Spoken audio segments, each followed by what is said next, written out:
Gewinner bei Voice of Switzerland im 2020, ESC-Finalist im 2023 mit dem Ohrwurm Watergun, der nachher auch mehrere Wochen auf Platz 1 in den Airplay-Charts war. Gewinner vom Energy Music Award 2023 und. Ich freue mich sehr, dass ich heute im Flash-Tag den Remo Vorer zu Gast habe. Hallo Remo. Hallo Mel, danke. Freut mich, dass du da bist. Ich habe es vorher gerade aufgezählt, ich könnte noch viel mehr auflisten. Du hast einen richtigen Jumpstart 2020 mit der Teilnahme und dem Gewinn bei Voice of Switzerland und nachher auch mit der ESC-Teilnahme. Es ist nur so weitergegangen, zumindest sieht das von draussen so aus. Was mich jetzt aber wundern würde, wer bist du eigentlich vorher gewesen? Vor The Voice. Bevor du bekannt worden bist. Ich glaube, ganz normale, wie sagt man, wie ich mich auch jetzt noch fühle. Aber ich glaube, schlussendlich, Musik ist sicher immer ein mega Thema gewesen. Musik macht, seit ich mich erinnere. Angefangen mit Volksmusik, mit Ländlermusik. Ja, okay. Weil mein Papi Handorgel spielt und Schweizerorgel schon seit Jahren. Und ich bin irgendwie mit dem aufgewachsen. Habe ich so fast nicht darauf warten, bis ich irgendwann mein eigenes Instrument kann lernen kann.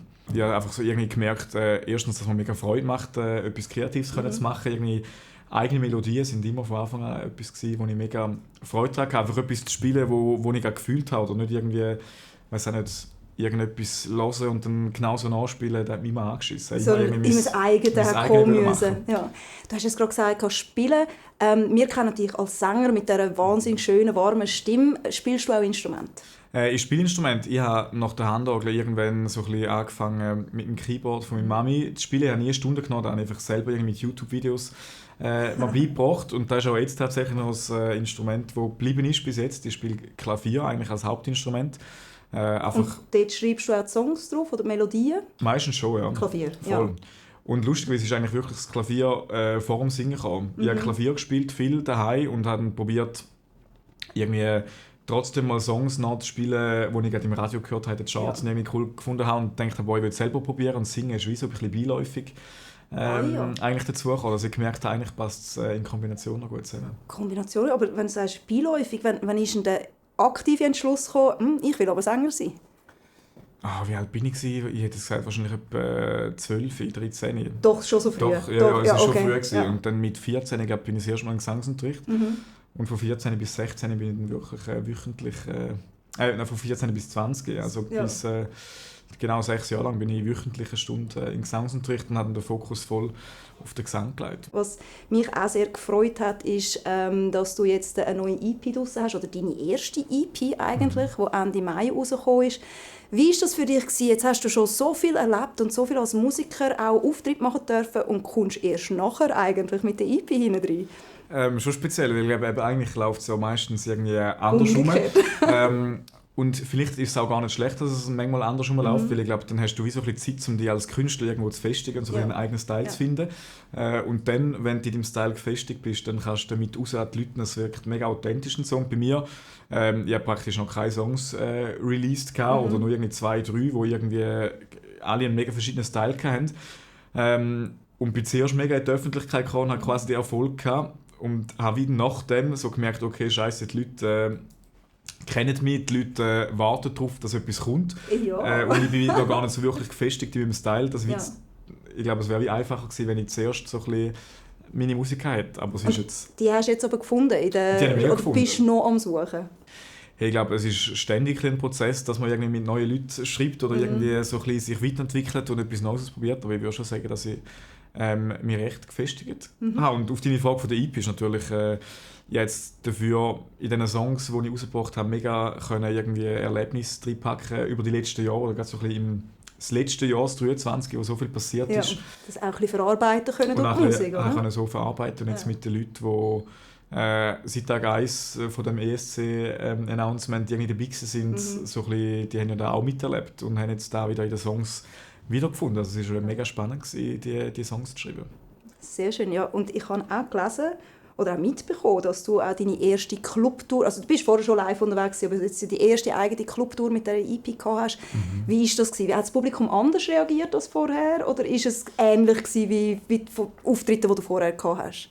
Nein, ich glaube, man kann es schon nicht vergleichen. Es ist auch für mich selber etwas mega Spezielles gewesen, weil bis jetzt bin ich einfach irgendwie mit der Band irgendwo an einem Festival auftreten oder sonst irgendwo und es ist wie so ein Event gewesen, wo die Leute vielleicht schon dort waren und wussten, der Remo Foro spielt noch dort auf dieser Bühne, kommen und schauen. Ja. Und dann so gewusst, hey, wir haben 5 Standorte, wo alle irgendwie eine Kapazität von zwischen 200 und 600 Leuten hatten. Und die sind nur wegen dir. Und die kommen nur wegen mir. Oder? Zuerst natürlich dann denkst du, hey, hoffentlich kommt überhaupt jemand, hoffentlich verkauft man Tickets. Ja, voll. Wirklich? Mega. Okay. Weil so wirklich das erste Konzert war, wo ich gewusst habe, die Leute kommen nur wegen mir und kaufen den Ticket wegen mir. Aber zum Glück war dann eigentlich alles eigentlich ausverkauft gewesen. Und es ist schon ein schönes Gefühl und macht einen noch mal ein bisschen stolzer, wenn irgendwie die Show fertig ist und die Leute sind mega happy, stehen noch irgendwie 2 Stunden an für ein Foto oder für ein Autogramm. Man kann noch kurz reden, es ist schon ganz etwas Spezielles. Ist man ein bisschen näher dann an den Leuten? Ich finde schon, ja. Okay. Aber lass uns doch noch darüber reden. Du hast gesagt, du bist an Festivals auftreten. Wir stecken jetzt gerade mitten in der Festivalshow und was ich ja ganz toll finde, ist, du spielst auch am Gampel dieses Jahr. Genau. Wie ist das? Du hast schon ein bisschen angesprochen, aber was sind die grössten Unterschiede auch in der Vorbereitung für eine Clubshow im Gegensatz zu einem Festivalauftritt? Ich glaube, so zum Beispiel bei mir, die Clubshow, die wir gemacht haben, da nehme ich ganz viele Songs mit ins Gepäck, die noch nie jemand gehört hat, wo ich so ein bisschen eben diesen Fans, die wirklich nur wegen mir kommen, irgendetwas auch ein bisschen zurückgeben, dass sie irgendwie exklusiv das erste Mal einen Song oder so hören können. Ja.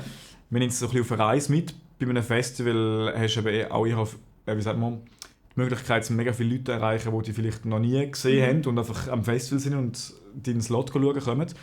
Und ich glaube, dort ist es eher wichtig, dass du genau Songs performst, die die Leute kennen, die ein bisschen mitreißend sind, dass die Stimmung ein bisschen behalten. Ich glaube, wenn du an einem Festival kommst und nur irgendwie Songs spielst, die noch nie jemand gehört hat und die Leute nicht kennen, kenne ich es von mir selber, wenn du vor einer Bühne stehst, dann laufst du vielleicht dann weiter und gehst an die nächste Bühne schauen. Und wie muss ich mir das so vorstellen, wenn du an einem Festival spielst?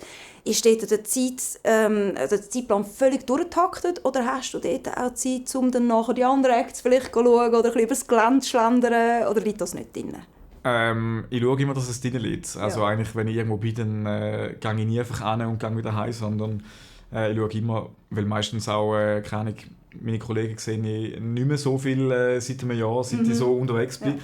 Ich habe unter der Woche Zeit, wenn sie arbeiten und sie haben am Wochenende Zeit, wenn ich arbeite. Und darum ist es irgendwie so ein bisschen die einfachste Kombination, wenn ich sage, hey, ich habe einen Gig, kommt mit und dann gehen wir noch zusammen vor oder besser im Vorteil nach meinem Slot, wenn ich auch etwas trinken kann und mit ihnen anstoßen, dann irgendwie mit ihnen mit und schauen noch selber Sachen an. So. Wird das am Gampel auch der Fall sein oder musst du dann gerade wieder abdüsen? Am Gampel hoffe ich sehr. Logisch, ich meine, das Gampel ist eines der grossen Festivals in der Schweiz, die man kennt. Ich war aber leider noch nie dort gewesen. Aber viele Kollegen, die jetzt extra sich einen 4-Tages-Pass gekauft haben und die ganzen Tage dort sind, dort irgendwie campen und irgendwie darauf warten, bis ich komme. Das ist für sie natürlich ein sehr persönliches Highlight, dass ein Kollege dann auch auf der Bühne steht. Das ist natürlich super. Und wir spielen dann zum Glück mit der Band am Samstagnachmittag um 2:45 und dann bin ich irgendwann dann so, keine Ahnung, 2:30 wahrscheinlich dann fertig und kann dann mit ihnen noch um die Häuser ziehen und werde wahrscheinlich am Samstag genau dort schlafen. Okay, sehr spannend. In einem Zelt? Oder gehst ich denke, ich glaube, also, ich gebe mir die Full Experience. In dem Fall für alle, die am Gampel sind, look out. Remo könnte an die vorbeischlendern, who knows. Gut, also sehr schön. Also ich freue mich sehr auf deinen Auftritt am Gampel. Ich werde auch dort sein und ich schaue dann, dass ich in der vordersten Reihe stehe. Das ist gut, ich merke es mal. Das ist doch wunderbar. Und auch so sehr wir uns jetzt auf die aktuellen Festivals oder das Festival freuen, möchte ich doch auch noch ein bisschen hören, ja, jetzt ist eine EP von dir draussen. Was können wir dann als nächstes von dir erwarten? Oder lass mich die Frage ein bisschen anders stellen. Du bist noch jung, 22 Jahre. Wenn du an deine Karriere denkst, weit raus, denkst du da weiter als nur ein Jahr, 2? Oder ist das sehr kurzfristig? Ich glaube, man sollte oder sowieso auch seit ich mit dem Management zusammen arbeite, wo man so ein bisschen merkt, es hat alles irgendwo einen Plan dahinter und so ein bisschen einen roten Faden. Planen wir schon ein bisschen in die Zukunft, aber ich persönlich bin eigentlich ein Mensch, der mega im Jetzt irgendwie lebt und ich plane mega nicht gerne mega weit voraus, weil ich das Gefühl habe, es kommt immer alles anders. Und ich finde, wenn du spontan lebst, dann bist du auch viel offener, wenn spontan gerade irgendwo eine Tür aufgeht und du hast das Gefühl, okay, ich habe Bock drauf, ich mache es. Und ich finde so ein bisschen, ich habe Musik angefangen, oder habe immer Musik gemacht, weil es meine Leidenschaft ist und ich mache einfach gerne Musik und ich finde es wie schade, wenn du nur noch Musik machst, um immer einen Step weiterzukommen und irgendwie immer das Ziel vor Augen hast. Ich finde einfach, wenn du so ein bisschen natürlich bist du einfach den Moment da geniessest und irgendwie bewusst da gerade im Moment machst, wo du Bock drauf hast, dann überträgt es irgendwie automatisch auch auf die Leute draussen und sie werden irgendwie von dem angesteckt, dass du so Freude hast an dem. Und ich glaube, dann kannst du automatisch wachsen. Das ist so meine Philosophie, irgendwie, meine Herangehensweise. Ja, Zukunft, alles klar. Aber ich hoffe natürlich, dass es lange so weitergeht und dass ich auch noch in vielen Jahren erfolgreich unterwegs sein und logisch, dass es immer mehr und mehr läuft. Darum bin ich auch gerade schon wieder. Jetzt ist schon die EP gerade rausgekommen. Also aber kommen wir mal zu den kurzfristigen Zielen. Also genau. Mich würde es ja sehr freuen, wenn wir auch in 20 Jahren noch von Remo vorgehört, weil ich finde deine Stimme fantastisch. Also ich glaube, aus dir kann wirklich ganz, ganz ein grosser Künstler werden. Aber sag uns jetzt auch noch ganz kurzfristig, also was die nächsten Monate, was steht da bei dir? Es kommen natürlich neue Songs, obwohl jetzt gerade eine EP rausgekommen ist. Noch mehr, sehr schön. Ich bin im Studio, es wird dieses Jahr noch neue Musik geben. Und die Tour hat so Spass gemacht im letzten Frühling, dass wir gesagt haben, hey, wir wollen eine zweite Tour vielleicht noch ein bisschen grösser machen im Frühling 25. Und da sind wir jetzt auch gerade unter Hochdruck dran, am Locations anzuschauen und zu reservieren.